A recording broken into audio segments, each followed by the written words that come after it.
যে আপনি একটু আলোচনা করলেন যে ইমাম বেতনভুক্তি ইমামের পিছনে নামাজ পড়া যাবে না। আচ্ছা, আমার প্রশ্ন হলো, যদি ইমাম বেতনভুক্ত না নেয়, ওই ইমাম তো ওই চাকরিটাই সে করে, সে তার পরিবার পরিজন ফ্যামিলি কিভাবে চালাবে? সে তার আর্থিক সংকটটা কিভাবে নিবারণ করবে?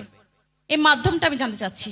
আপনার এই কথাটা বর্তমানের জন্য অত্যন্ত যুক্তিসঙ্গত কথা আপনি বলছেন। এটা একটা মানবিক ব্যাপার হয়ে গেছে যে ইমাম যদি বেতন না নেয় তাহলে উনি কিভাবে চালাবেন। প্রথম কথা হলো, আল্লাহ বলেছেন তার দিনের বিনিময় নেওয়া নিষেধ। এটা আল্লাহ নিষিদ্ধ করেছেন। আল্লাহ যেটা নিষিদ্ধ করেছেন কোনো উসিলা দিয়ে আমরা সেটাকে বৈধতা দিতে পারি না।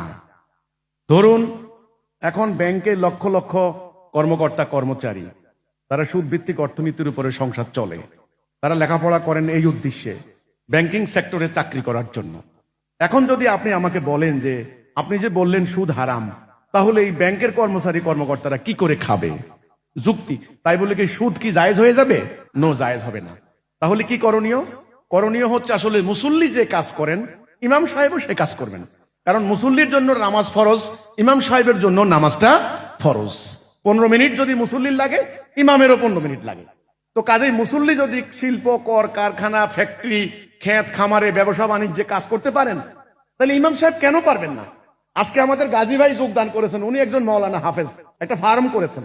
ওনার এলাকার বাবা সুদ্ধা বলেছেন না না না না না না, তুমি ছাগলের ব্যবসা করলে মানুষ কি বলবে। দেখেন, অথচ আমাদের আলেমরা ওয়াজ করেন নবী রাসূলরা বকরি চড়াইয়া ভাত খাইছেন, আর একজন আলেম যখন বকরির ফার্ম দিতে গেছে বলছে মানুষ কি বলবে। না, এটা আমাদের মানসিকতা, মেন্টালিটি। তৃতীয় কথা হচ্ছে, দেখেন, ইসলাম একটা রাষ্ট্রীয় জীবন ব্যবস্থা। আপনি আল্লাহর দিনটা যখন প্রতিষ্ঠা করবেন, ওই ইমাম কিভাবে চলবে, রাষ্ট্রের অন্যান্য কর্মকর্তারা যেভাবে সম্মানজনক বেতন পান ইনি তাই পাবেন, কিন্তু জনগণের যে চাঁদায় টাকা ইত্যাদি ওনার চলবে না।